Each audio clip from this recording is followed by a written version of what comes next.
Washing machine. Natuwa pa ang ma'am siya. Ay, uy! Tatuwa ka ba dyan sa ano mo? Uy!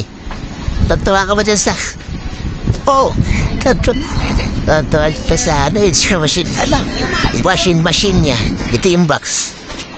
Ano eh? Liit. Tapos inangat ng mga matay. Hindi naman yan matik eh. Hindi pala matik. Galing naman. Pampanti lang talaga siya. Pampanti lang siya. Direct. Ayos Ano in-order mo sa Shopee? Pati ba naman yung napakalaking napakalaking washing Nakita yan ni Dave, sasabihin ni Dave. Dalawang dangkal. Lang yan Dalawang dangkal itong washing mo. Di ba? Bagay, goods na yan.